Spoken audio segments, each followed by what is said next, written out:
ગાંગડ ગામે પ્રજાસત્તાક પર્વની હર્ષોલ્લાસ સાથે ઉજવણી બાળકોના સાંસ્કૃતિક કાર્યક્રમોએ આકર્ષણ જમાવ્યું। દેશભરમાં આજે 77મા ગણતંત્ર દિવસની ઉજવણી કરવામાં આવી રહી છે, ત્યારે અમદાવાદ જિલ્લાના બાવળા તાલુકાના ગાંગડ ગામે પણ રાષ્ટ્રીય પર્વની ભવ્ય ઉજવણીના દ્રશ્યો સામે આવ્યા છે। ગામના સરપંચ અને ડેપ્યુટી સરપંચ તથા પંચાયત વોર્ડ સભ્યો અને બાવળા તાલુકાના પ્રમુખની અધ્યક્ષતામાં મોટી સંખ્યામાં ગ્રામજનોની ઉપસ્થિતિમાં તિરંગાને સલામી આપવામાં આવી હતી।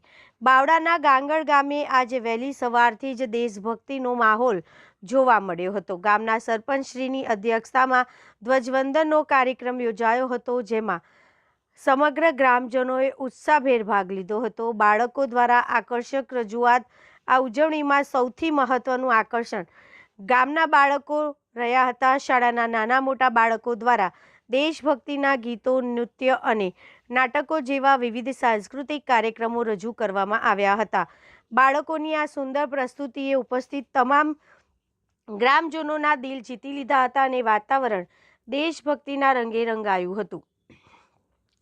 ગાંગડ ગામના સરપંચ અને પંચાયતના પ્રતિનિધિઓની પ્રેરક હાજરી, ગ્રામજનોની વિશાળ જનમેદની વચ્ચે શિસ્તબદ્ધ રીતે રાષ્ટ્રધ્વજને સલામી, બાળકોમાં રાષ્ટ્રપ્રેમ જાગૃત કરવા માટે વિવિધ સ્પર્ધાઓ અને કાર્યક્રમોનું સુંદર આયોજન, ગામના વિકાસ અને દેશની પ્રગતિના સંકલ્પ સાથે ગાંગડ ગામે ખૂબ જ ધામધૂમથી પ્રજાસત્તાક દિવસની ઉજવણી કરી એકતાનું ઉદાહરણ પૂરું પાડ્યું હતું। રિપોર્ટર ચૌહાણ પ્રતાપભાઈ, ગાંગડ।